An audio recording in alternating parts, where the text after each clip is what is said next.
I'm focused on his spirit cause it keeps me from his fire. The Holy Ghost was with me, so my fear I leave behind. My sins were all diminished when he took that breath and died. And if you think I'ma give up on my God, the devil is a lie.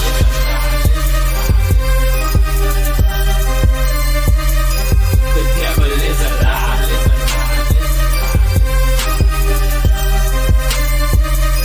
The devil is a lie. Well, hello, this is Kristen Hawkins. You're watching Black Teen News.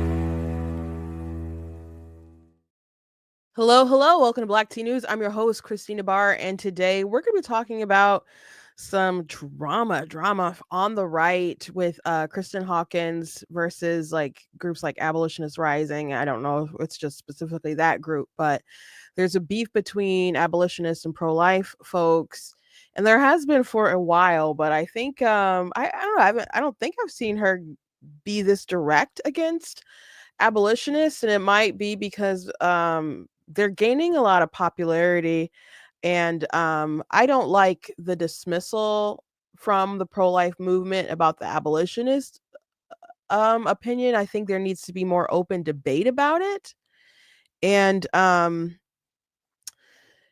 Michael Knowles once said that sarcasm is a last refuge of someone who doesn't have an argument, and people need to be less dismissive about things because there's positions that certainly make sense. I can understand, and I'll walk you through it. But some of the drama is really I don't know, really silly. But there's people. Some of the things that she's saying is just really gross, and then there are people saying things to her that are really gross, trying to admittedly get under her skin. Because I mentioned somebody, I'm like, well, I tweeted at someone, I'm like, why did you say this to her? And they're like, to agitate her. Like, that's not good enough. We're in a crusade to try to save lives, and you guys are just being tools to one another. And I don't like that. I don't like that at all. So we'll talk about that. I also want to talk about some of the spending. There was a report that came out the other day, and I think I mentioned it to you guys, where the Pentagon was spending like $1,300 on coffee cups, which that was a report that came out like a few years ago, maybe 2018. But that was just an example that they were talking about, because they're like these self-heating cups. And when the handles break, they can't just replace the handles. They need to replace the whole entire unit or something, and they cost like $1,300 a piece. So it's just funny. There's a clip that my sister brought up of an Independence Day that I guess is going around that I want to just talk about, because there are all kinds of reasons why people spend a lot on stuff when it comes to the government, and maybe they're spending money on other stuff. But the truth is also that if they have budgets and they don't spend the money, they don't want someone to come back next year and be like, well, you didn't spend this money, therefore you can live with a smaller budget. They want to make sure that their budgets remain large. And so I just know people who've worked in government and know that to be the case. So we'll be talking about that and some other things as well. But before we jump into everything, I want to encourage you guys to go to blackteennews.com, check out different content on my website, different articles, videos, etc. If you like what I do here, please consider leaving a donation at blackteennews.com/donate, because it does cost a stream, run my site, all that good stuff. So you guys can support. I very much do appreciate you guys.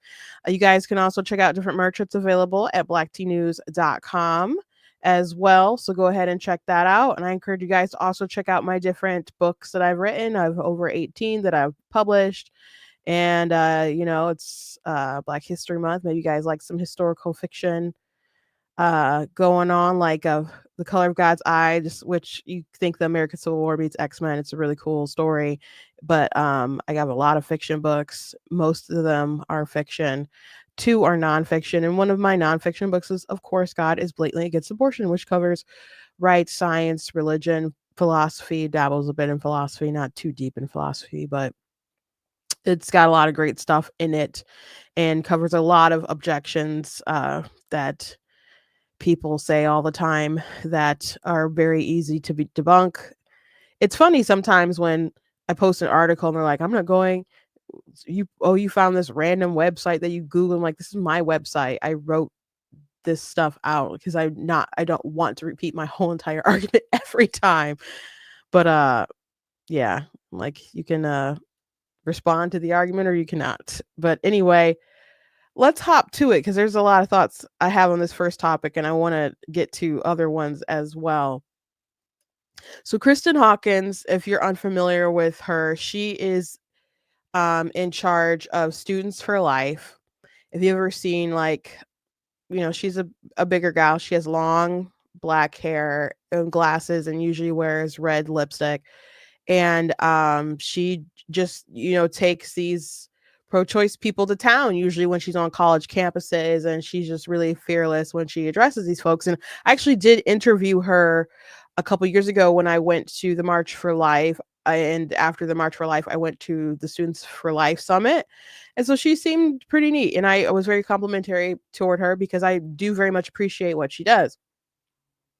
I also very much appreciate what groups like Abolitionist Rising do. And you've probably seen, if you're on TikTok or you watch YouTube shorts, you've probably seen, people with signs just doing street, sidewalk stuff. They're very good at like the little snippets of stuff.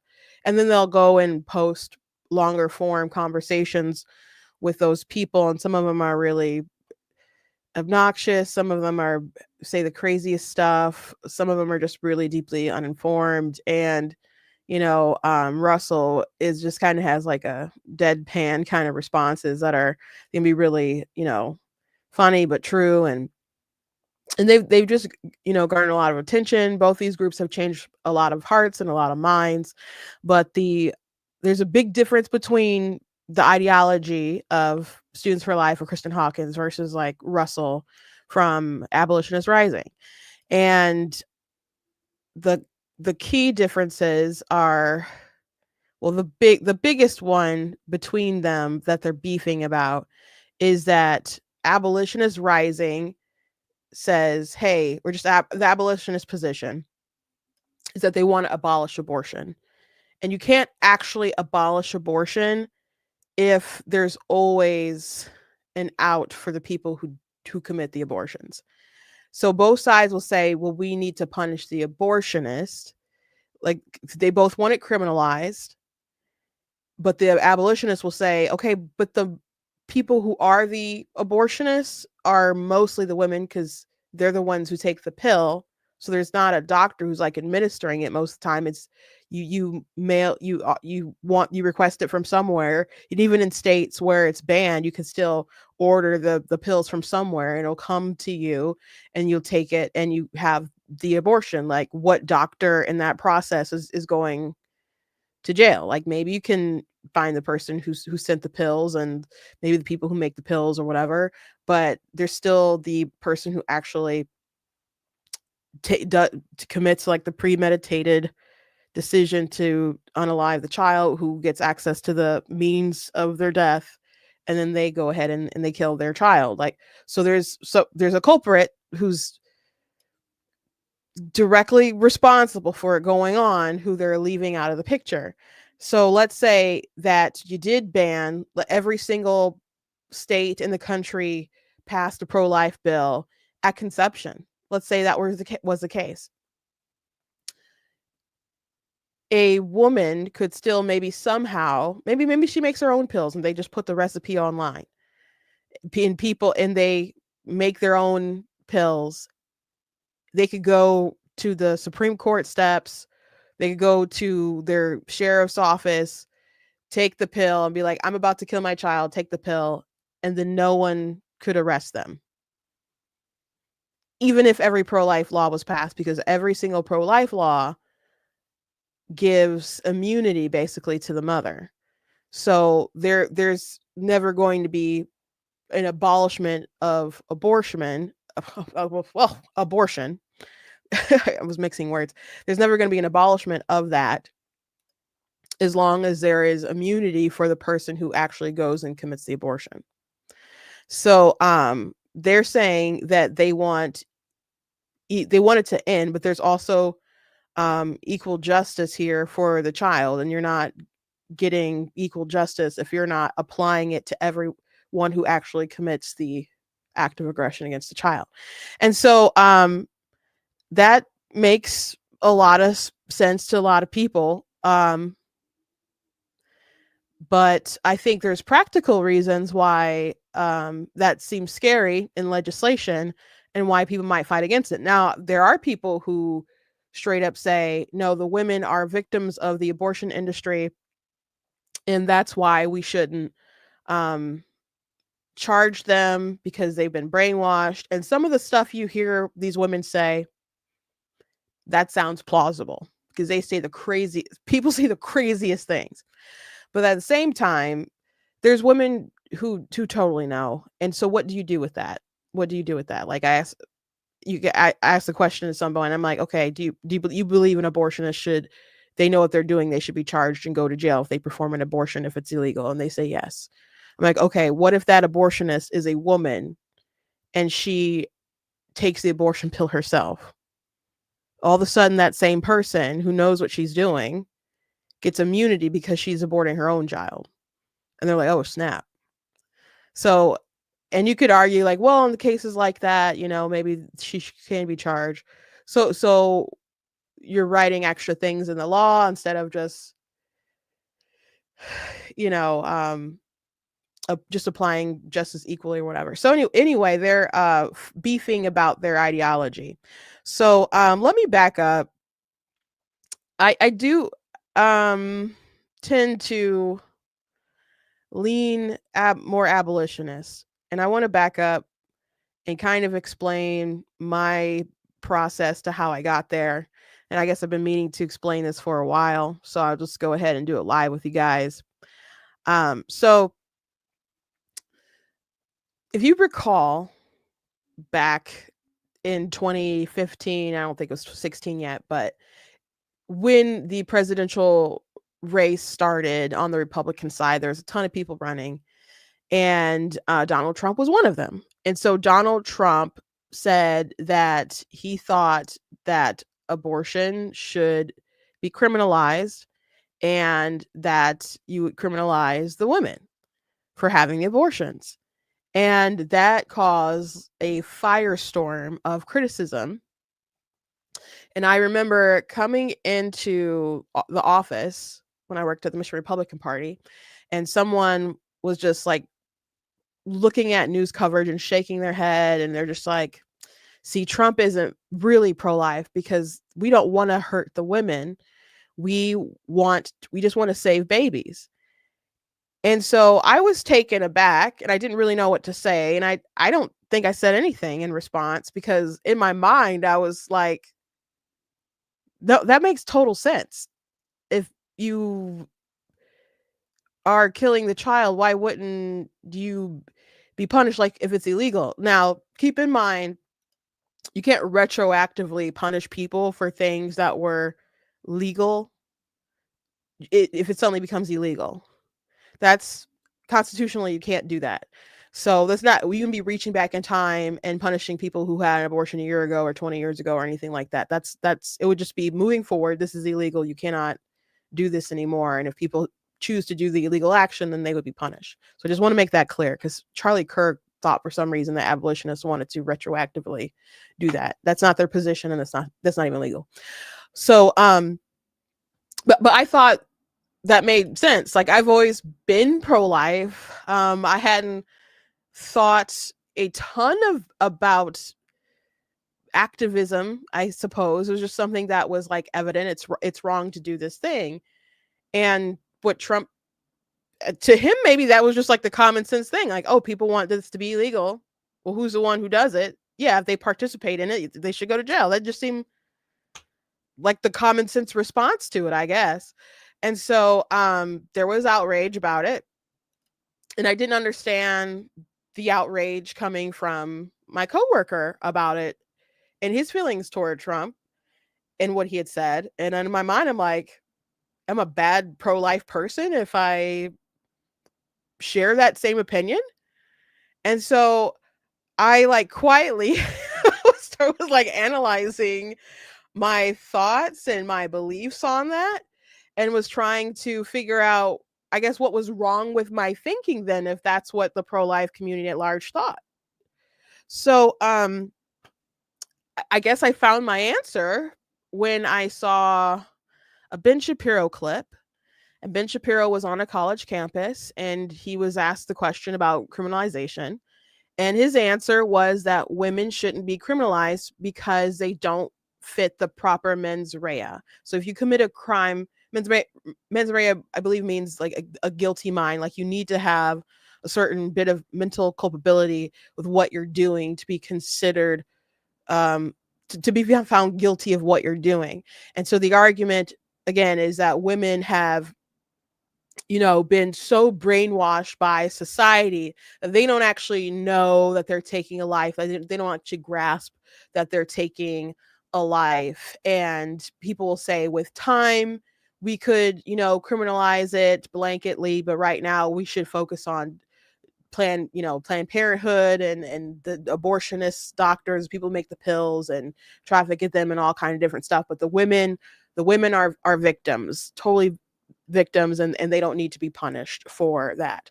So that was the argument that been made, and I'm like, okay, I guess that makes sense. And so other groups like Equal Rights Institute would make that case. Trent Horn, very good pro-life apologist. His conversation with Destiny was great. Unlike the one with Kristen Hawkins and Destiny and Lila Rose, I thought that one was not great. But they had moments, but it was just, maybe should have been a one-on-one, like two of them at once against Destiny. It was just, I think Kristen was like the most aggressive, who kind of made it not a great conversation. But yeah, so that was the kind of route. But I guess I always kind of felt uncomfortable with that reasoning, because to me it didn't still seem like it made a ton of sense. Like if you really, really thought about it, you could poke holes through it. So reasons being, like, if you have conversations with a lot of folks about the subject of abortion, or you listen to a lot of the stuff like I do, like on TikTok or other places, there's people who have no idea about the anatomy. There's people who are totally lied to. When it comes to Planned Parenthood, like a friend of mine, went to the clinic and they lied about being able to hear their heartbeat. Like, oh, it wouldn't be there or whatever. It's just nothing. And then they got pregnant later, and then they realized, like, oh shoot, my baby has a beating heart at 180 beats per minute. Planned Parenthood lied to me. So there's a lot of ignorance on the matter for sure. But you can look at your own state's abortion data. And in my state, for example, I don't remember the exact data, but there's a lot of women who have abortions after they've already brought one or two or even three children to term. And so going through the process and getting the ultrasounds and having the child in your womb, and then later after that deciding, well, you have too many baby daddies, or maybe you've reached the limit that you wanted to have, or maybe you're a little older than you would have liked in your child years, or whatever the case is, and you go in and you have an abortion. Like, how can you not know that that is a child, your child? And it's like, well, why are you getting the abortion? And what else would it be? There's just, and then there's some people who are like, yeah, I know what it is, and I want the abortion. It doesn't matter if it's human and alive. We should still be able to unalive them because it's in my body. It's in my body, my choice. I'm just more important because they don't have consciousness, or that blah blah blah blah blah, and I trump them. So it doesn't seem like they know they're killing something that has their human DNA and it is alive. They just choose to devalue it so they can go ahead and cope and make the decision that they're making. Or there's people who know that it's wrong or will still go ahead and get a second abortion. Like there was an NBA player, and he paid his ex to go get one, and she's like, no, I've had one before, and it's I don't like it, and but he paid her a lot of money. She ended up going through with it. And then they're like, this is what it's like to be coerced. I'm like, well, he did, and he paid her, and she took the money, and she did it knowing that it was a bad thing. And so there's just a lot of questions that I had. So eventually I stumbled upon Abolitionists Rising and some of their videos, like the sidewalk stuff. And then they started explaining how I started watching stuff about how they're different than like pro-life groups. And the main difference was that the equal justice thing. If you do commit the crime, then you should, be punished. But the fastest way, I think, to kind of get take the red pill in this kind of direction is to watch the debate between Joel Berry and Russell from Abolitionists Rising. And Joel Berry, he's with the Babylon Bee, and Joel Berry's arguments were just awful. And so the abolitionist argued that the law is a tutor. So the law is something that will also inform people on what is right and what is wrong. And pro-lifers will say, well, maybe we can implement this thing in the law, but we're going to need to, if you want to punish women, it's going to have to be like way down the line after they've been educated and stuff. Well, a fast way to educate people will be like, hey, if you do this thing, you're going to get in trouble for it. And that makes sense to me. There's so many times when you have conversations about abortion and people say, well, if it was wrong, then why is it legal? Or this is what they'll do so many pleas to legality. So the fact that we fight to make it so that people who committed aren't punished informs people how we really feel. Like, how can you argue that it's actually murder, but you want people to be immune for committing it? So we're misinforming the public. And then there's also the law being a mercy to people as well, because there's women who would not have done it if there was this punishment for them. And then years later, they're like, oh my gosh, I did this terrible thing. And they carry all this grief in their heart. And sometimes they'll ask, like, well, if it was a law that you couldn't have done that, would you have risked going to jail to have the abortion? And they're like, no. And that makes a lot of sense to me. I mean, there's anecdotal evidence, but the turn away study says that women who turn away from abortion, 95%, maybe it's 96% of women who are turned away from abortion don't regret not killing their babies. So they'll form bonds with them, and they'll love their children and mostly raise them and be glad that they didn't unalive them. So the access to abortion, the availability of it, really is a cruelty, not only to the children, but to these women.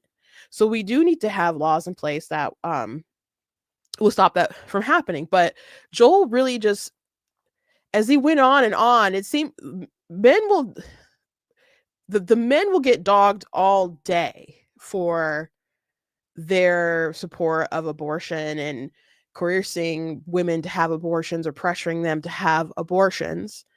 And I think, men who do all that stuff are terrible. But I don't know. It's like they'll say our culture is brainwashing. The women are brainwashed, but they don't bring that sort of mentality toward men, or they don't even bring that same mentality toward the doctors and the abortionists. Are they not a product of their culture? They may know better, like that it's human and alive, but who doesn't really know that? Like, the purpose of the abortion is to end the life so they don't keep growing. So everyone knows that. As far as how developed they are, yeah, they know more about the anatomy, but sometimes people knowing more about the anatomy is what turns them off to it being a human, because they're or worthy of being protected from violence, because they'll say, oh well, their brain isn't developed enough that they've reached the level of consciousness, and they'll reason that makes the child disqualified from life, because that's their reasoning that gets them to the point where they can continue doing their profession and honor the wishes of the person who wants the abortion. So are they not products of their environment that has said for so long that this is an okay thing to do? So it's not just the woman who's having the abortion that has been brainwashed, but their doctors have been for some time as well. And young physicians who are being brought up to address it as a fetus if the mother doesn't want it or isn't happy about the pregnancy, and if they want it, then yeah, you can call it a baby. So they're being trained to continue this tradition of feeling this way. So we're all products of the culture, but if you compare it to another time, like when people were trained to not believe that Black people were persons and that they were less than, and it was okay to enslave them because they were less than, or okay to treat them, like garbage, and be racist toward them because they didn't see them quite on the same level as, white people or the groups or whatever. That didn't make it right that they convinced themselves, but let's say after 1865, people still wanted to enslave Black people, and they kidnap them. Like, no, you're going to keep picking my cotton. And would, if the police came by and was like, no, you can't keep doing this, would they say, yes, we can, because we don't see them as persons yet, and we should be immune from the law? We wouldn't say that. So if you wouldn't apply that then, like, why would you apply that now? We could have the hard line in the sand, like, this is the law, do right by what is the law right now. And so but the view of like men are bad, men are terrible, and the women, they're like the weaker vessel that we have to protect, and the men, they're the ones who are to blame for all this stuff, but it's the women who are just the victims in all this. And it's like, are they at least co-conspirators a little bit? Like, sometimes it's the man who doesn't want the abortion to happen at all, and it's the woman who won't even tell him what's going on, and maybe till after the fact when it's already done. Maybe I've known women, well, not personally, but like through one degree of separation, who have aborted their children to be spiteful to their ex, to the man. So why is there just like no accountability? So if you watch that, like there's comments in there just like of women who view Joel's perspective of women to be so infantilizing, and he's not meaning to do that. Like, he's meaning to be chivalrous and to guard them and protect them, but to just kind of believe that there should be like no accountability, like we don't have any sense of agency in the matter. It was just really disrespectful, really disrespectful. So that's the fastest kind of red pill to get, I think, to the position like, ooh, I think that abolitionists have a point. Now there's other things I was on the fence on, because abolitionists believe that you can't have iniquitous decrees. Like, you can't put something in the law that they would consider to be evil, and you have to just introduce a bill to abolish abortion, period. And the practical sense of the pro-life side is like, you can't do that at once. You'll never get enough votes. You have to do the 15-week, or you have to do the heartbeat bill. You can't just say, hey, we're not at conception, we're not going to have any abortions or whatever. Like, so there's a incrementalism versus immediatism argument that goes on. And I could understand, like, politically, like, how are you going to get there? How are you going to make that jump? But then there's also the argument of like, we are conditioning people to support the wrong things. Like, you could see that in real time with like the position of the Republican Party was that the 14th Amendment should apply to the preborn and they should be protected from violence, period. And now it's shifted from a lot of pushing from Trump is that no, it's the states' rights issue, and the states will just get to decide that, and it's not something. But that wasn't the position before. Like the platform was like, hey, the 14th Amendment should recognize that the preborn are persons, and that would protect them, right? Give them full equal rights, and you can't deprive them of life without some kind of due process. So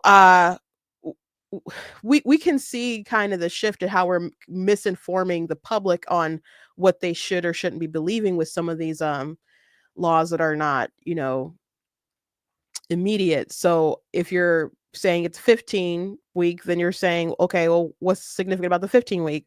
Or the heartbeat? Okay, what's significant about the heartbeat? Because they're alive before then, they're human before then.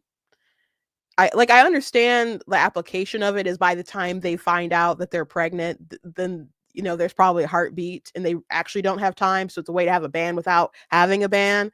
And so it's kind of like political jujitsu, but you're still misinforming the public of when that life should be protected.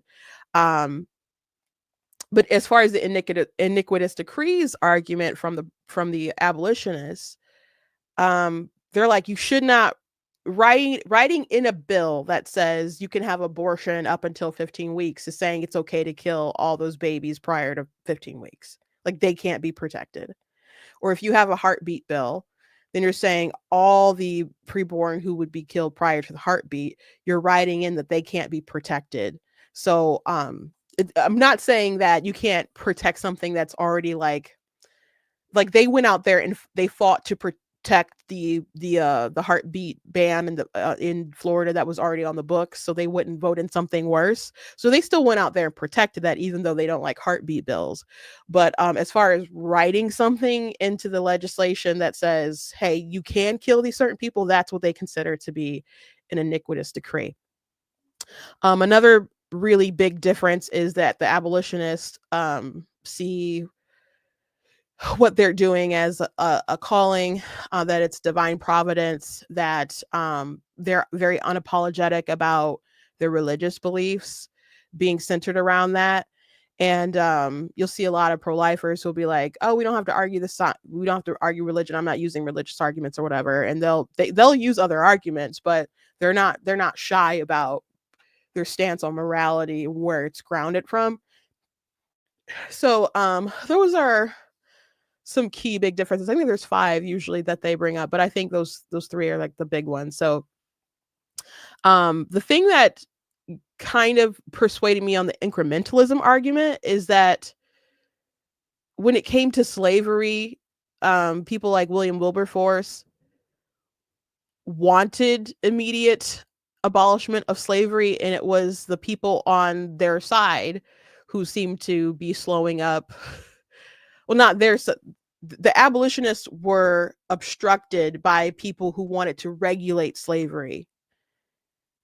And so they'd be like, we need to abolish it. And they're like, how about we just make it more comfy on the slave ships? Like they do stuff like that. And they fought them for years and years and was obstructing them. And Wilberforce and other abolitionists were like, y'all were in our way the whole entire time. So seeing that parallel played and relating it to today, I'm like, oh gosh, that's interesting. Because the abolitionists will argue it's the pro-lifers who kill our bills and are usually the ones kind of hindering us. So that brings us to pretty much the beef that Kristen Hawkins is having with the abolitionist movement. But before I go into that, I'll just say this. I think that there's a real discussion to be had about these topics. And like Ron DeSantis, I love Ron DeSantis, but on the campaign trail when he was running for president, he said at a debate, like, nobody's talking about criminalizing women, just throwing it out there. I'm like, well, that's not true. And you had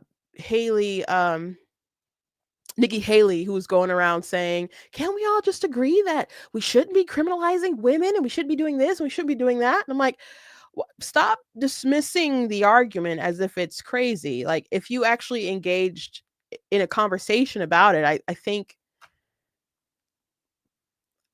you're the ones who might look a little silly if you really, really talk about it. So, um, here's an example. So, Kristen Hawkins debated Destiny with Lila Rose, and they were asked this question from a super chat, like, about criminalization. And Destiny was like, if it's murder, then it's murder. And they didn't want to take that position. Negative rights as well. All right, we have Alvin Sam here. If abortion is murder, should the woman be charged with that and go to jail? Credit to Rolla for this. Lila or Kristen, do you have a response to Alvin's chat here? I believe that those who commit murder, so the abortionists, those who would be assisting in the abortion, could be tried with a crime. And actually, we've written laws at Students for Life Action that do make committing abortion a criminal offense. We do not believe that a woman should go to jail for abortion because sadly, for 50 years in our country, we have told women that it's not murder and it's not killing. It's simply removal of meaningless blobs of tissue that don't have any consciousness yet, which we know is false. And so we actually see her very much as a second victim of the abortion industry that tells her that she can't, that she isn't capable enough. So before I let her finish on with the clip, it is there's so much that I don't like the consciousness argument anyway, because there's so much that we don't know about consciousness. Now, an easy way to see if people actually even care about consciousness is to ask them, if we discovered that at the moment of conception, there was some kind of consciousness or awareness, whether it's, I don't know, something else that we didn't understand about the brain, or or maybe it's a soul or something. Just there's some kind of awareness that the fetus has, or the zygote has. Would you support banning abortion if that's your stance of like consciousness or awareness or sentience or something? If we've discovered that basically when it began, or at the moment of implantation, we'll say, would you support a full-on abortion ban? And if they say no, then that's a line, and they don't actually care about consciousness as much as they think. Now, Destiny was asked that by Trent Horn, and he said that he would support a total ban. Destiny thinks you can have as many abortions as you want, doesn't care, as long as they're not conscious. And so he goes up to like week 20, because it's usually like 22, 24 is what people believe is when you start developing some kind of form of consciousness. And just on the safer side, it's like 20 weeks. And he said some pretty like crazy stuff, like agreed that hypothetically, if you could grow the child, keep growing the child, and alter their brain so they never develop consciousness and became like a living sex doll, then that would be okay. Like, absurd, bite the bullet, crazy ideology. But at least he said that if consciousness was possible earlier, he would be for a ban. So if people bring up consciousness and you're having a conversation with people about abortion, I would ask that question first to get it out of the way, to see if people genuinely even care about that topic. But as far as what's presumed about consciousness, especially from the pro-choice angle, most abortions are going to happen prior to consciousness. So she's saying stuff that like, oh, that's not true. Like, there's a reason why they're convincing themselves that they're not, persons or whatever. But based off of that information, if that's what they believe, because they're not just going by whatever is just biological life, they're going to some kind of deeper philosophical thing, like you're not actually you if you don't know who you are and you don't have awareness and blah blah blah. It's not just people who have abortions who might feel like that. A lot of women who have abortions will have never even thought of that. But there will be doctors who will feel that way or think about that or sell the pills and whatnot. So if they have that same view and they're raised up in that same kind of world, how are they not victims of the same culture. But I'll let her finish talking. As you know, the argument that Destiny was making earlier, that women somehow aren't capable enough of walking around this earth pregnant without, you know, being locked up or whatever for potential miscarriage. We believe that she absolutely has the capacity to achieve her career goals and her educational goals. But sadly, Planned Parenthood, the nation's largest abortion vendor and the abortion lobby, has told her something different for the past 50 years. Hold on, real quick. That's the worst answer ever. If you believe that abortion Thank is you very murder, much. then a woman should be held morally responsible for a conspiracy to commit murder if she goes to an abortion clinic. Full stop. End of discussion. If you think abortion is murder, a woman going to get an abortion would be the same as a woman going to get her 1-year-old child killed. If abortion is murder, it's murder for everybody involved, including the woman.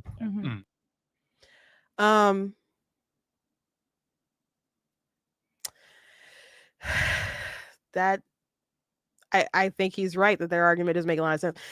There's a comment here about some studies indicate if fetus can possibly feel pain between 7.5 to 15 weeks. That's true. There are studies, and I hear people bring them up all the time. And I think the issue there that you're going to run into with people who are insistent about the consciousness, they're going to say that there's particular connections in the brain or whatever that won't be available until after like 20 weeks. And so even though they may be able to feel pain, they're not going to be able to be aware of what it is or whatever. And I just don't think those are good arguments. You know, I mean, I like my basic argument of I always mattered. I'm not going to advocate that it was okay to end my life at any point, that for someone to commit a premeditated homicide against me, not tomorrow, not today, and not even when I was in the womb. Everything, I was on a self-determined path at conception to keep growing and to become what I am today. And that I value those stages, even at a time maybe when I couldn't feel pain, or maybe when I didn't have consciousness, because all those stages was just me developing and growing up, and literally just growing up. And to me, picking that time when you don't have consciousness to say like, oh, that's not a person, you can unalive them. It's as silly to me as saying, hey, if I don't value you if you can't walk, so I can unalive a fresh out of the womb newborn because they may have the inherent capacity, they're healthy and they should be able to walk and stuff on their own and within a year's time, but they can't do it now. To me, it's like, I've used this analogy before, I haven't mentioned it in a while, but it's kind of like Terminator, like Skynet sending Terminators into the past to try to kill John Connor. But in this case, it's the pro-choicers trying to find some kind of time when it would be when it's not a moral issue, or in their minds, to unalive someone who exists, but they're just trying to stop them before they're too much of a moral inconvenience for them. So, you know, they'll pick before the heartbeat, or they'll pick before the consciousness or whatever, but it's the same person. You're still trying to off John Connor, right?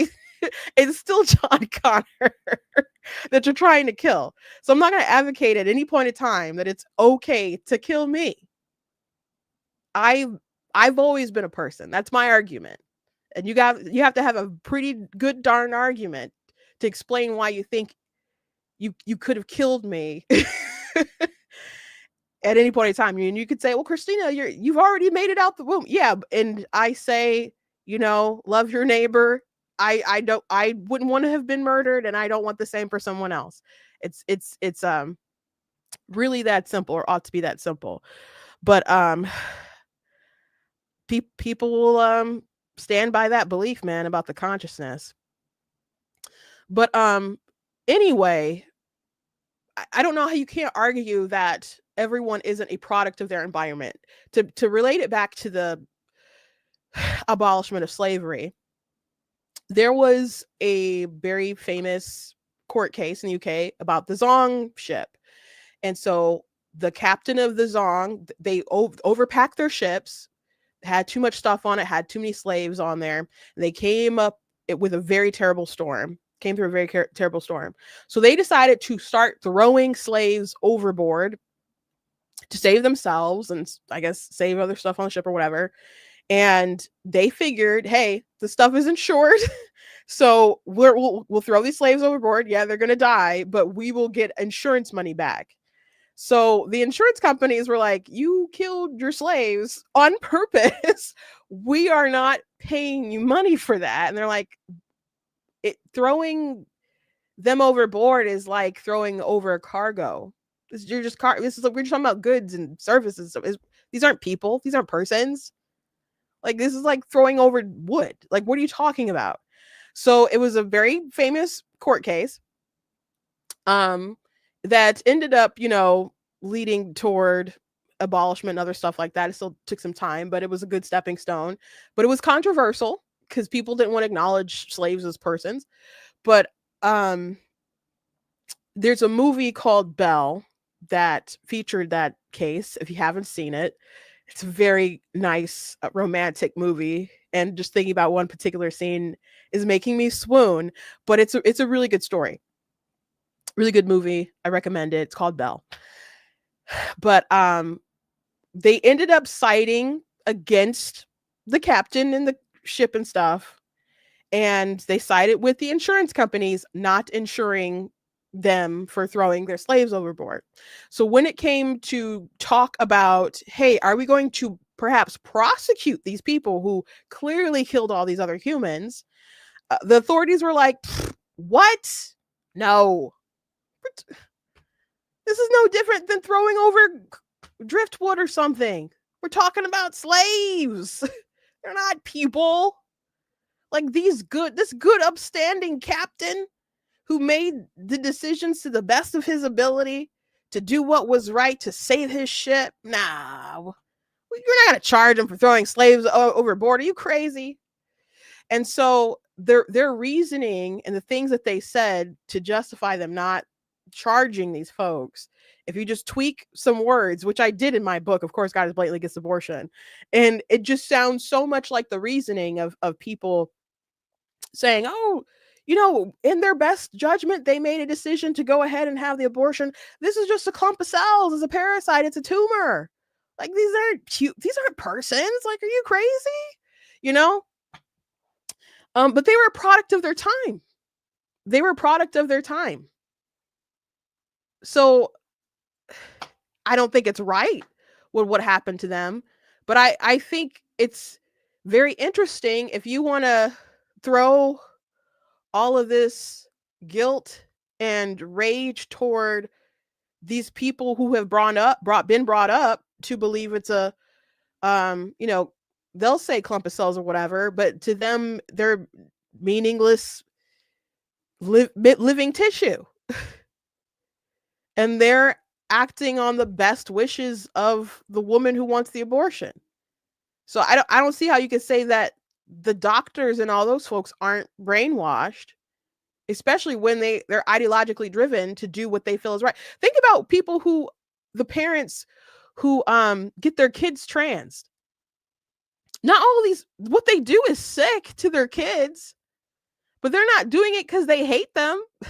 Some of them are probably doing it for internal intention on themselves, like, oh, my kid's trans. They knew they were trans since they were 2. Your kid did not know that they were trans since they were 2. You just were really, I don't know, implying some things. And instead of being a parent, being like, when they said, your little son said, hey, I'm a girl. And you're like, how can you verify that experience? They went along with it or whatever.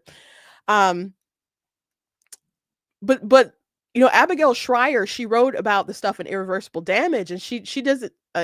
These parents who went along with it at first, and they're like, but this doesn't seem like my child, or some of them were gung-ho and maybe went too far, but she interviewed a lot of these parents, and we view like that's a terrible thing, like that they went this far, but they thought they were helping their kids. Like Elon Musk, now he's like, I'm against the woke mind virus, but he consented to having his son go through the transition stuff. And people did say, hey, if you don't do it, then they could be suicidal and they could hurt themselves. And would you rather have a live daughter than a dead son? Like they use that kind of terminology.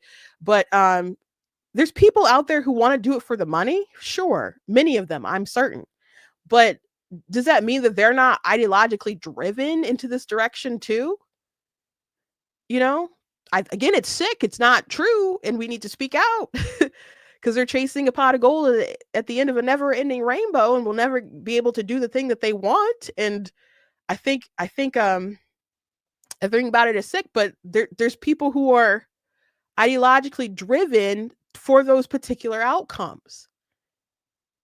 So I just think it's not acceptable to just be like the only person who's brainwashed is the woman who goes to get the abortion and not the doctors. Like I already mentioned a friend of mine who was lied to by Planned Parenthood about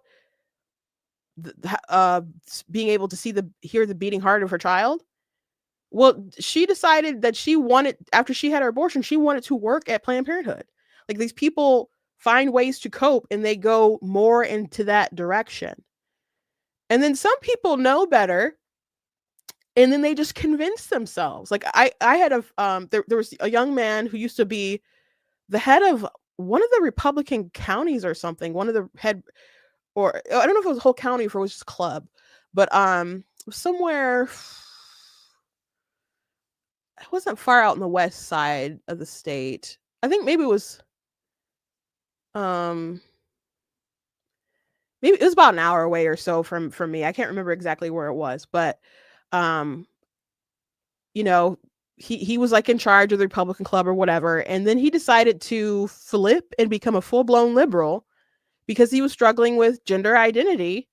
And when he decided that he wanted to be a woman, he had to change his whole entire worldview on every single position that he had, because the other side of the aisle, they're the ones who would affirm his identity. So he completely flipped everything that he believed in to be able to protect this identity that he had. And it was quick. It was like, and if you wouldn't call him by his name, his new name, you got blocked. So there's this one girl, she was on Jubilee, she was a fierce pro-life activist, and Ayala is maybe how you say her name. She actually debated Destiny, didn't do a very good job on his show, but she went on Jubilee, I think twice, and she would defend the pro-life position in cases of rape as well. When she was a young girl, she was sexually assaulted and impregnated, and the child ended up dying from she had a miscarriage, but she would say my child mattered. Her name was Rachel. I loved her. And, these people don't get to speak for me and my child, so she was like a spear. She flipped sometime, I guess last year. And she decided to have an abortion. She was she said as soon as she saw the lines on the pregnancy test that she was going to have one. And she was in college and she couldn't get a job. According to her, she applied 100 places. That sounds like an exaggeration, but she said her boyfriend applied 100 places and they couldn't get work. And she was living with her parents, so she had a roof over her head, but I guess she didn't feel like they'd be able to supply enough help. And she had reached out to pro-life folks, and they did try to help her with a job, and she didn't want to have to raise money for her salary, which you tend to do in nonprofits. And there was other drama that went down. They thought that she was unwell, which she did just leave a recovery clinic for like alcoholism. And I don't know all the reasons why they thought that she was mentally unwell, and they were concerned about her boyfriend. But she ended up being held and evaluated, and they let her go. And so she was really mad about that. I'm not justifying what they did, but she'll tell the story, make it sound like they just held her because she was going to have an abortion. And I'm like, I think they had reasons on why they thought that you were mentally unstable. But anyway, she had an abortion, and she knew that she was going to have it from jump. She'll use language like it's a clump of cells, and that she calls them a thing, not her child, not her precious child, like she named Rachel before. She'll say it doesn't have consciousness and blah blah blah, like the word for word unconvincing sort of jargon, and she knows better. Like, she knew about the embryology and, you know, all the arguments, and she flipped. So in that case, do we say that she didn't know better, or did she suppress the truth to be able to do whatever she wanted to do in the end? So I don't find a lot of their arguments very convincing, because I've just had so many conversations where people seem to know what they're doing, and that they just want it. They just want it. Angela King Staton, I played for you guys a couple of, maybe a month or so ago, of an interview that she had. And so she said something that I thought was pretty profound. And she said, I don't want that much freedom. Like, she thought it should be illegal to have an abortion. She said, I don't want that much freedom. And it made me think of a C.S. Lewis quote about how people fall into sin not because their flesh is strong, but because their flesh is weak. And the analogy was that he used was like, we're playing in the mud when there's like a holiday at the sea that we could be like enjoying, but we can't grasp it. So there's so much life that you could have if you just allow it to happen. But people get scared, or people, you know, they take what they think is an easy way out, and they don't understand the repercussions or ramifications that can happen for them or society at large, and they make the decision to do what they ultimately do. But the law, if it were in place, it could save a lot of people from heartbreak. But let me get to some of these tweets. So I know the abolitionists were trying to pass a bill as of late, and the Planned Parenthood will not have to work to get these things shut down. Pro-life organizations will work to get abolitionist bills shut down. So that's why abolitionists will talk crap about pro-lifers, because usually it's the pro-lifers who will come after them. So there's like an internal kind of, I guess it's not even that internal. I mean, they both want similar things, but they're fighting. So I think this is maybe what caused a lot of drama the other day. So I showed you guys this clip the other day, this video, and Kristen Hawkins had retweeted it, and this guy under it said, Planned Parenthood doesn't murder babies, mothers murder babies. So they had nothing, I think, to do with anything, but this guy Riley wrote that. And Kristen said, maybe you should talk to your pastor about the hate you carry in your heart for women. Now, I don't like this kind of character assassination stuff. That's stuff that pro-choice people do all the time. You know, like you just want to control women. You're just pro-birth. Even when they bring up how many kids have you adopted, they're trying to set up like a character assassination attempt on you. If you didn't do X, Y, and Z, then therefore you don't actually care about the babies. You don't actually care about children, and yada yada yada. So I don't like this, because there's a reason to have this position outside of you hate women. What about the women who share this position? So this caused a lot of criticism from abolitionists, which, by the way, Riley I mentioned that I tweeted at someone and criticized them for how they came at Kristen. And that's this person here, Riley. And he had posted something that was in regard to Kristen and her children.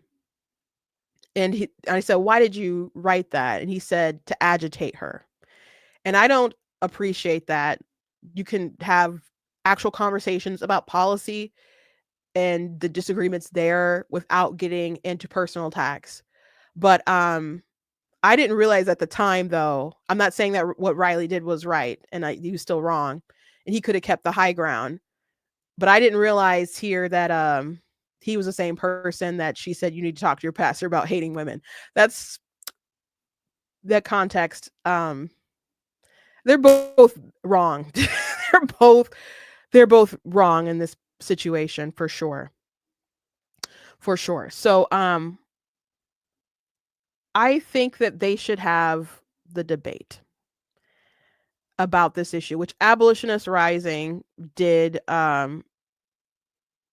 say that they wanted to debate. And I'm trying to find there was a tweet from Russell. Russell like leads the organization, and he's the one who debated Joel Berry. And he said official request / challenge for a debate with Kristen Hawkins on the question of whether or not abortion can be abolished without establishing equal justice for the preborn. That is, which view ought to be adopted by all anti-abortion people. The abolitionist view, which holds that the act of abortion should be criminalized as murder and that there should be criminal sanctions and punishments for anyone who commits that act of abortion and murders any human or being, including humans in the womb, with malice aforethought, or the pro-life view, which holds that no mother who murders her child should even face any criminal punishment, and that no law establishing equal justice for the preborn should ever be passed if it leads to criminal sanctions and penalties for aborting mothers.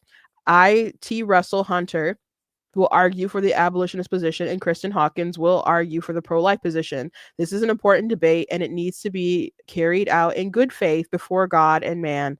Let's set it up. I think they should debate it. But when I see like abolitionists debate pro-lifers, the more the pro-lifers talk, it sounds like they're it sounds like pro-choice jargon after a while. Like the more Joel Berry talked, I'm like, because I've heard, like, I think even in that interview, they're like, well, you're comparing it to slavery. It's like, what do you mean we do that all the time? Like, because it's a human rights violation. Like, it just, you just got to kind of see it and them confront some pro-lifers about these issues. And there are, I don't know, it's like being in the Matrix and taking the pill. And being like, oh my gosh, I'm in a new world. I think they need to have a serious conversation about it, but a lot of times it seems like they just want to ride them off. And there's some really aggressive, angry sounding abolitionists that are jerks, that are tools for sure. And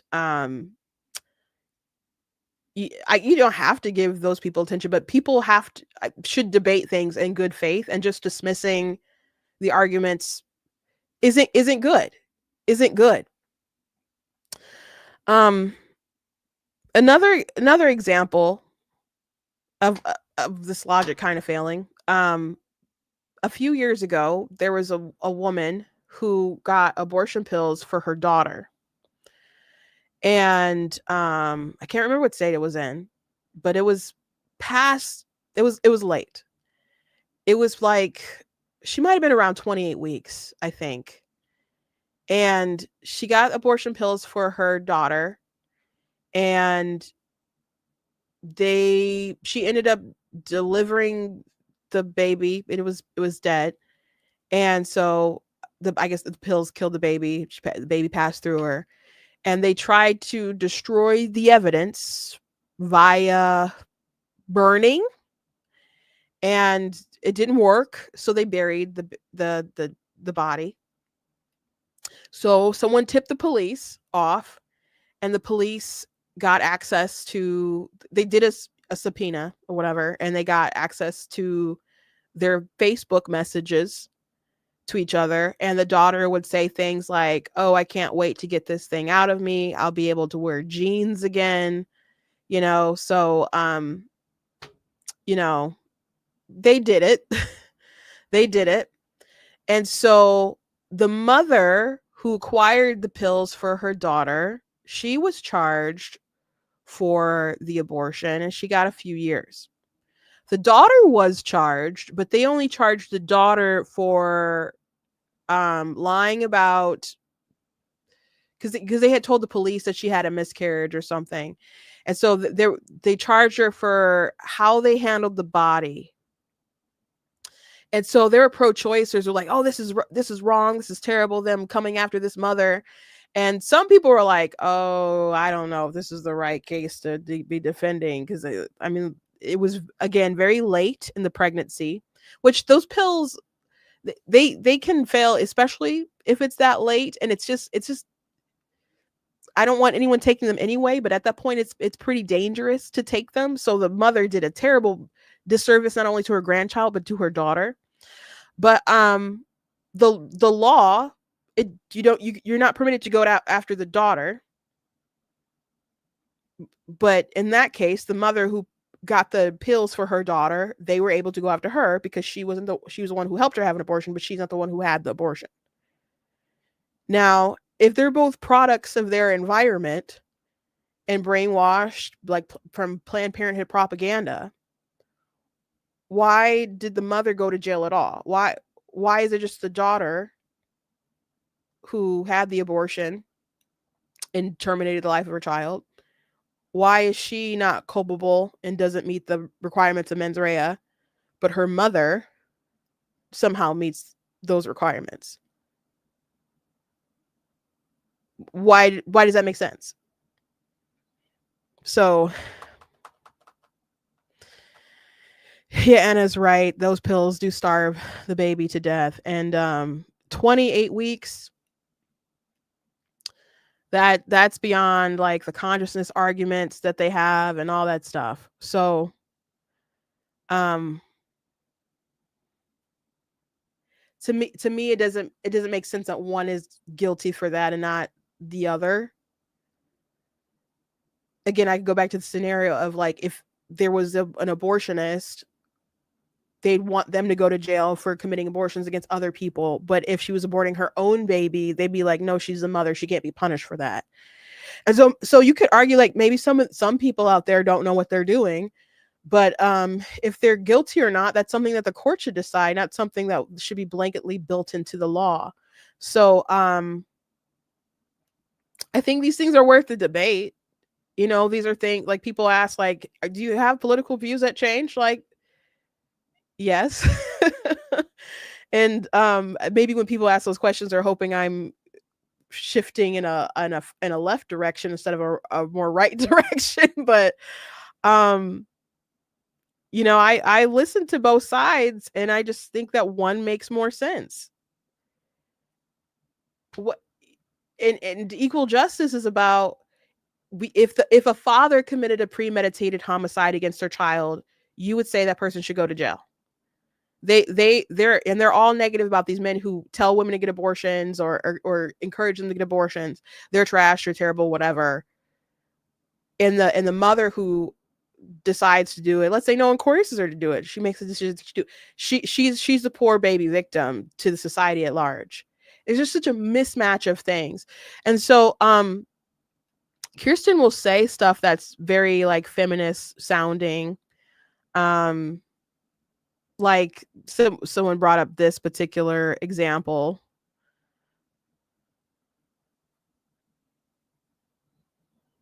Protecting those little girls at the expense of giving them the same opportunities as those little boys. Because one of the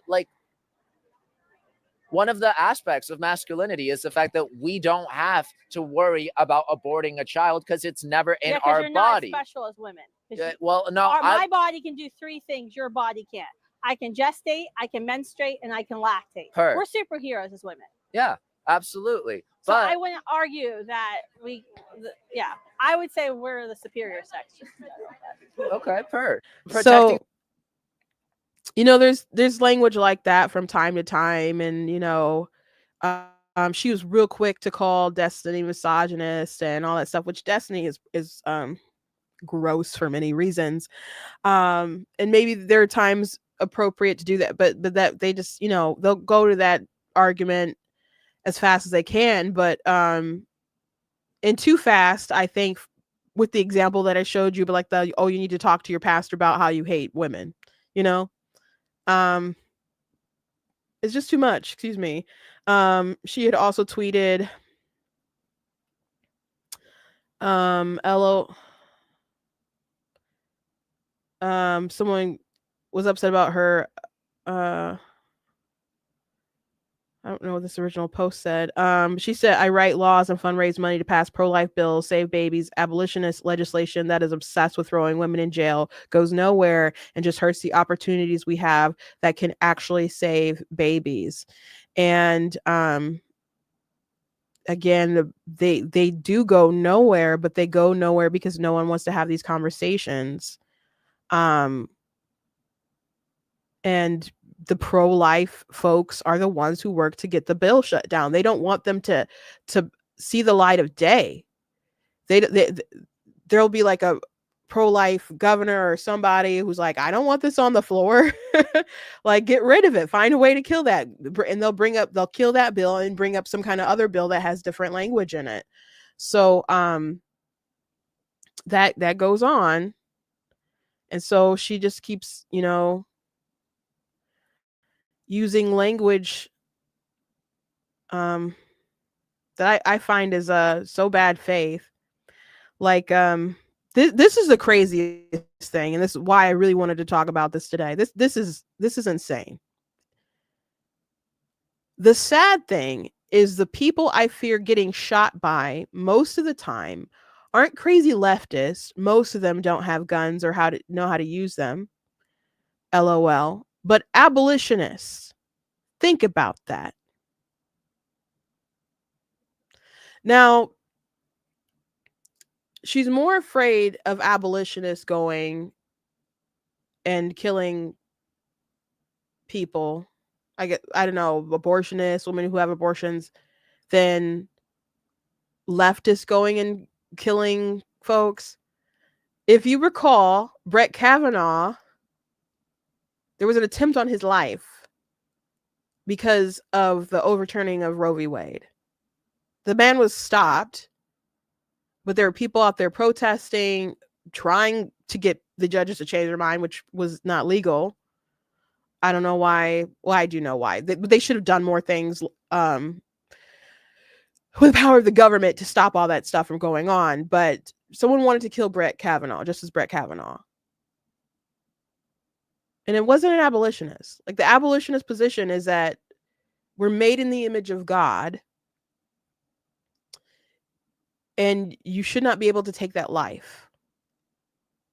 So why would they want to go and murder someone? It's just in an insane position. It's an insane thing to say. It's an insane thing to say. There was a pro-lifer who was going around door knocking when we had Prop 3 on the ballot in 2022. Elderly woman who was shot. She wasn't shot by an abolitionist. So why try to bring them down so much that you'd say such an insane thing when there's videos of pro-choice women who have like little gummies and fetuses and eating them and saying all kinds of crazy stuff, screaming and saying the most violent things. I've had pro-choice men say vile things to me, and you're like, no, they're actually better than the abolitionists here. I'm more scared of the abolitionists.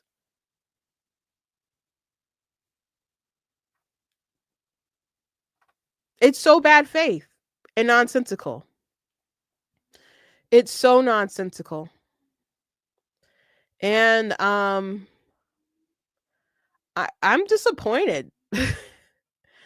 I'm disappointed. Like, we don't totally agree on the same stuff anymore, but I did admire or do admire the work that she does and her activism and her boldness, but it's not right.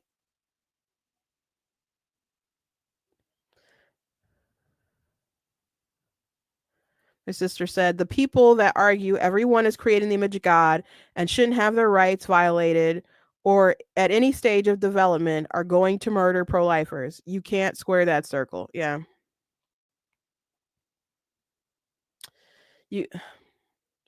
it's really, really disappointing. So I want, if she'll go on the podcast, is it the Everything podcast? The gosh, what is it? What is it called? she debated the whatever podcast. She'll go on the whatever podcast to debate Destiny. I think she should be able to debate Russell. I think she should do that. If she'll debate crazy screaming college kids all day long, she should do that. But they don't want to elevate that position, I think. And she'll even say that, like, it's a, like, should we elevate that position, or should we, it's an open sort of, conversation that they're having. But I think they probably understand that there's a lot of people who are watching their stuff, who are persuaded by their arguments, and this fringe group, because they've been doing this for a long time, they're getting more notoriety and they're converting more people. When I watch TikTok lives and there's people debating abortion night after night, usually the people who are talking and debating for the position of getting rid of abortion are abolitionists.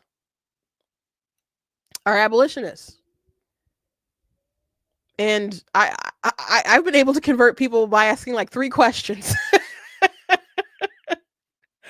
I'm like, oh gosh, you're right.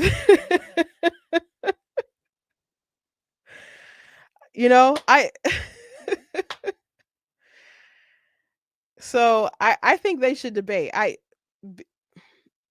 And she should apologize for some of these crazy views. It's wrong. It's just, I'm genuinely disappointed. I do want to point out the tweet that I said something about when I called out this Riley person, since I've alluded to it, but I didn't explain what it was yet. Because Abolitionist Rising was calling her out, saying that she was lying about a bunch of abolitionists because she could not refute the arguments, and accusing them of threatening her children in hopes that readers would see them as evil and not listen to what they were saying. I tried to join in on one of the conversations, and she told me to get my trolls in line, and then promptly shut down the comment section where I was asking everybody to be cool with one another. For the record, nobody was being mean or trolling. They just wanted to actually discuss the inconsistency in her views, because she shut down the comments and I was not able to even engage her direct question. I decided to come over here and just challenge her to a debate to settle this question once and for all. And that's from Russell. And then this Riley Warren person said, I never threatened her children. I actually got my comment from another page, Abolition Women. And so he said 2 of your children have cystic fibrosis, which shortens their life expectancy. But instead of being home, you choose typo there, to live the high life, building $1 million+ home in the Tintons. And she said, hey, bleep hole, why do you think we moved to Idaho for their lung health care? Grow up. So I thought this was an awful thing to tweet at her. She and her husband are a team. Her husband helps to take care of the kids and homeschools the kids and stuff. She has a very successful company doing very successful activism work. And I don't think there's anything wrong with that if that's their arrangement and someone is taking care of the kids and they're doing what they can, making money to be able to take care of her children. And so I asked, why did you tweet that? And he said to agitate her. So that was not cool.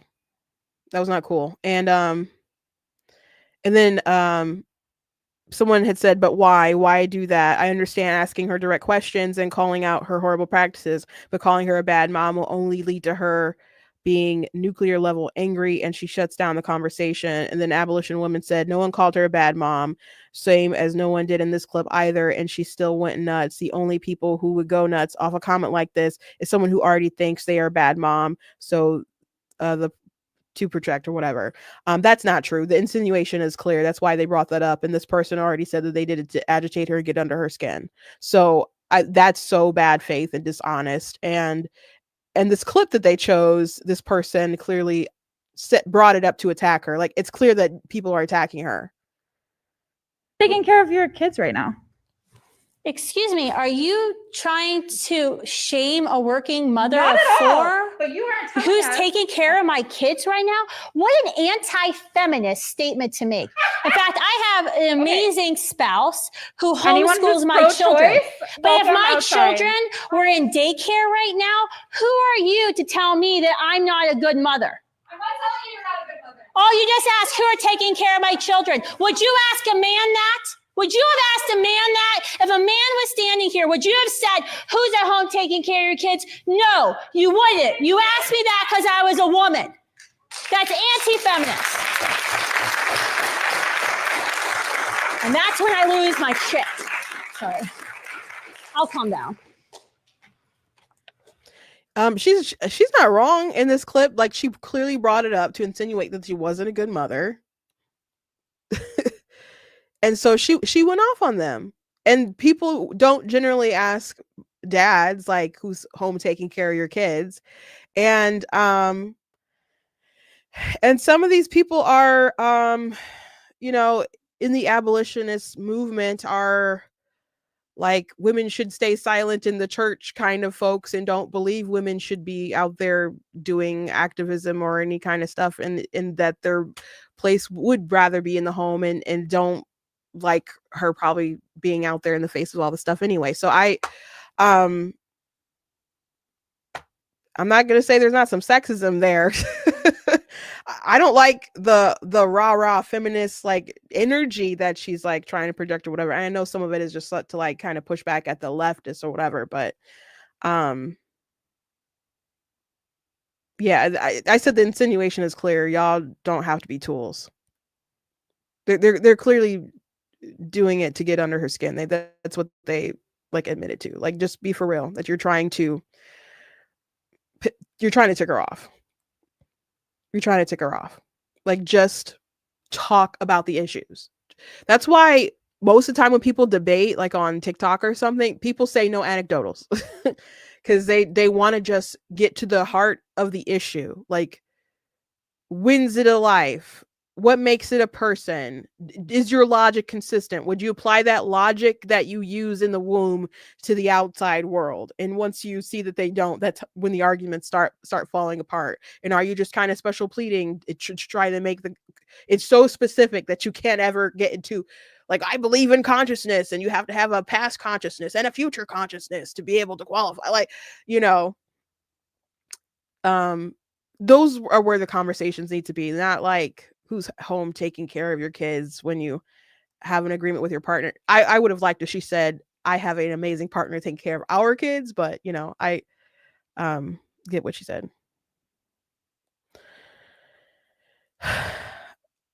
So anyway, I didn't mean to talk about this the whole entire time, but I let me address some other stuff too, but quickly before I let you guys go. But I think this debate needs to happen. Now Lila Rose, she has the same opinion as far as not criminalizing the women. And I talked about on Jubilee when she was, you know, on staking that position because she was asked about criminalization. She believes that the women are the victims and stuff. And when one woman asked her about it, she was like, well, did you know what you were doing? And she's like, did I know that I was doing when I get an abortion? Yes. She's like, but what was it? What was it? She's like, was that fetus? And she wouldn't say that it was alive. She wouldn't call it a baby. So in their minds, they're like, see, they can't even grasp what they did. They're a victim. They've been, you know, brainwashed or whatever. But I think people will cope to do what they can, and they'll cope because they do what they want to do. So Lila was so sweet to all these people, and they're just like, she was evil, she was terrible, we brought the facts, and she was just all emotion, when they were yelling at her at different points. And she was so sweet and just bending over backwards to not hold them accountable for the things that they believe, when they said some straight up horrific stuff.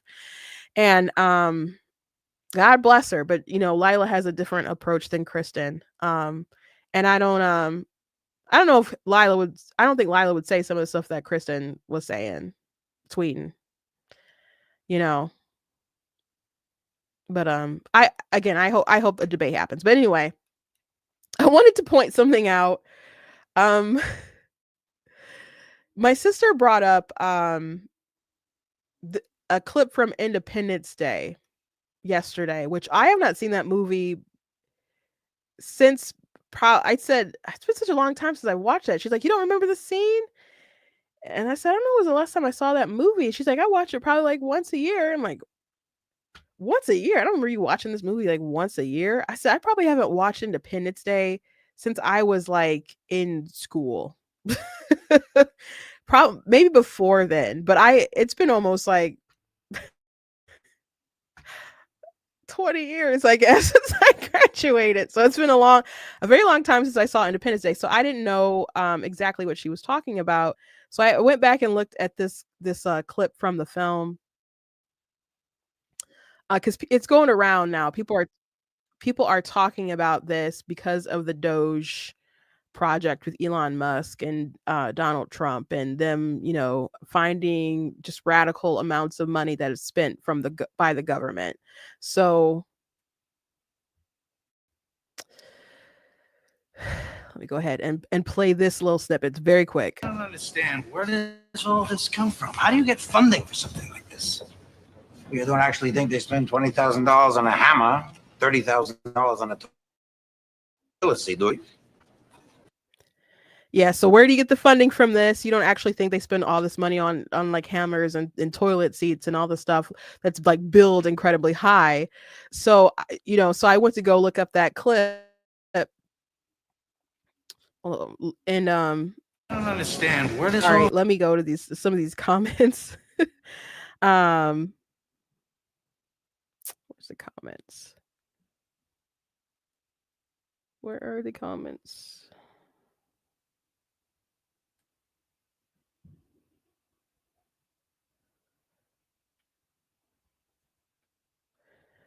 So sort by new. So hits different today. We all thought about this scene, huh? And someone said, who is here after hearing about the $1,300 coffee cups and the $2,400 soap dispensers? No more budget for Black Ops and Doge. And who's here after the USAID scandal broke? Old dude is right. They spend it on Hamas. So I mean, this clip was posted 2 years ago, but people are coming here.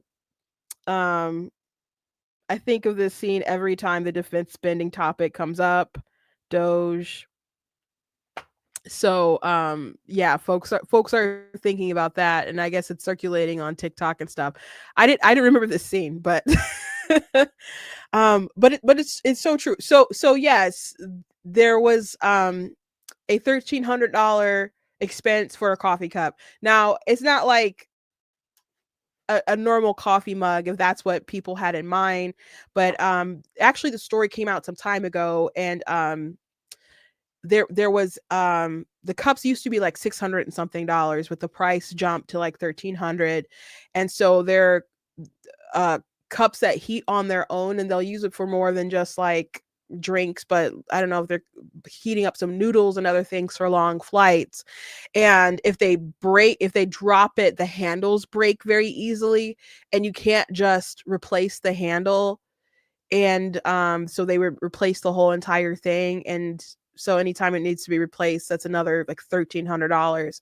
And so people are like, that price is kind of crazy. And so they were looking into whether they could 3D print the handle, because they can't 3D print the whole thing because of the heating mechanism. And so there was discussions about that in like from 2018. So it's not a new thing. But they are spending money on incredible things, and there's all this markup. So is the markup because they're secretly, reallocating funds into secret alien projects or whatever, or I don't know about secret alien projects, but kicking back to like, leftist sort of ideology stuff, or I don't know, maybe that's where some of it could go, and they're marking up stuff so they could divert funds elsewhere. Maybe. Some stuff they accept the price because they have the money, because they take it from us and they have it to spend. Like the Daily Wire was looking into those Politico Pro subscriptions where you're paying like, maybe in the tens of thousands or even hundreds of thousands for a subscription for their pro account. And so they start looking into it, and it's a tool that takes all this like legislation and stuff that's being passed in real time, I guess, and people use it as a tool to do their job in the government. And I'm not saying there's not use for it. For the price that people were paying, the government was paying with our tax dollars to Politico for the service, just seems like a lot. So Daily Wire, they're looking at it and they said, one of the reporters said the reason why it costs so much is because people are willing to pay that much for it. It's just really that simple. It doesn't need to be, tens of thousands or hundreds of thousands of dollars for these subscriptions, but it's usually lobbyists who will pay for it, or the government itself. So they have money to blow. Therefore, they can get away with charging those prices to pay for that kind of stuff. So they can be wasteful, and they don't have to be good stewards of the money, because people just accept that the government spends money, and we don't look at the books that closely. Like what? Like near Christmas time, you might get a tweet thread from, a Rand Paul talking about stupid stuff that we spend the government on. I mean, money, stupid stuff that the government spends with our money, but that's about it. And we all know that we're spending too much money, but nobody's like looking at the expenses like we are now. And now we're asking questions, and the Democrats are flipping out. But another reason that they'll spend a lot of money and find ways to spend money is that if they have their budgets and they don't spend the money in their budgets, they'll be afraid that they'll have less of a budget. Like if you work in HUD or something, and they allocate X amount of funds and they don't spend all of it, they're going to say, hey, well, I guess you don't need a budget this big. So people will find ways, like we have to find a way to spend all this money because we want to make sure that our budget doesn't go down. So people in the government are actively looking for ways to spend your money. They're not looking for ways to cut back and save. We make our dollars. We spend time slaving away at whatever jobs that we have, or if we're entrepreneurs, if you're doing gig economy stuff, you slave making every dollar that you make, and you spend it on, kids, your food for your family, on those high priced eggs and orange juice. You got to buy the baby some shoes, a winter coat, all that stuff. Those things are in your mind. You're trying to be mindful of what you have and live inside of your means and not outside of your means. If you live outside of your means, you get into debt, and it just causes all kind of real life problems for you. Maybe it's you losing your home, or getting a car repossessed or something like that. But the government just keeps racking it up, and we're to the point where our deficit, in our interest is going to surpass, or is surpassing, our military budget. So we're the fact that we're spending too much isn't going away. And it needs to be dealt with. And everybody knows it, yet people don't want to do something about it. They are motivated to find a way to spend the money. They argue that they need it. Even if they don't need the money, they will argue that they need it, and they will find a way to spend it. And even if they don't find a way to spend it all, they will still argue that they needed more. COVID, there was plenty of dollars that was spent that wasn't even spent. It was some of the bills that like Trump passed, and Biden and them still wanted to come in and spend more money. Trump spent a ungodly amount of money in his term, and Biden just kept up with the pace. Okay. Like they just kept going. We need to come back from that. We did way too much, and it's not sustainable. So cutting back 20 billion here, 30 billion there, $1,300 here, there, that's good, and it needs to keep happening. I mean, I don't know what they're going to do, if they're not going to touch entitlements or restructure them or whatever, because Trump doesn't want to touch that. Nobody really wants to touch it because of political blowback, but just so much with our spending is unsustainable. But yeah, they find ways to spend money. They find ways to spend money. If you know people in government, they find ways to spend money for sure. And there's people who have jobs that are dumb too. Like before, I think it was right after the election, a friend of mine was talking to somebody who has a government job, and they're like, man, I'm going to lose my job. And they're like, I'm very good at my job, but it's a dumb job and it doesn't need to exist. And if they're really going to, crack down on government efficiency, I'm going to lose my job. And he's a nice guy and needs to provide for his family, but he knows his job is trash.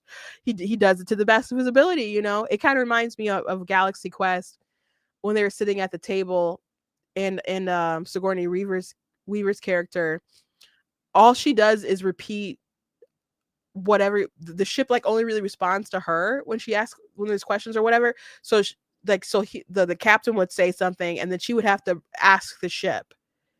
And they're like, man, that's getting really annoying. And she's like, look, I have one job. It's stupid, but I'm going to do it.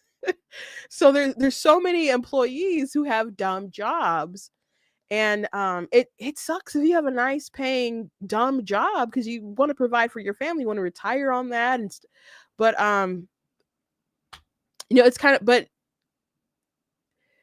when there's a new phase with a company or the market goes a particular way, people have to kind of adapt. And I know that's really scary and really unfortunate. It sucks for a lot of people, but just like people aren't still around making VCRs up the wazoo. Like people aren't even making DVD players. Your laptop likely doesn't even have one, things change and people have to adjust. And so we have to make cuts somewhere. We just have to. Or we're not going to have much of a future for our children. We're just not. So anyway, thank you for joining me today. Please go to blacktnews.com, check out different content on my website, different articles, videos, etc. If you like what I do here, please consider leaving a donation at blacktnews.com/donate, because it does cost a stream, bread by side, all that good stuff. So you guys can support. I do very much appreciate it. I think I'm going to recut some of this stuff that I talked about today and post some of the clips with Ben Shapiro and so on. So it tells a more kind of complete story about some of the things that I was referencing. I didn't have all the time to find all those clips, and we would have been talking 2.5 hours if I did. So anyway, check out the different merch that we have on the site, and please check out some of my books that I have. I know some of you ordered some. I hope you guys, I don't know if they've arrived yet, but I hope you guys have happy reading and that you like it. And if you like it, that you'll review some of my stuff. Anyway, God bless you guys, and I will see you tomorrow. And a reminder, next week I will be in DC, not the whole time, so we'll still be streaming Monday and Tuesday, but unless something changes, but Thursday is the day I'll be at the White House. Anyway, God bless you guys, and I'll see you next time.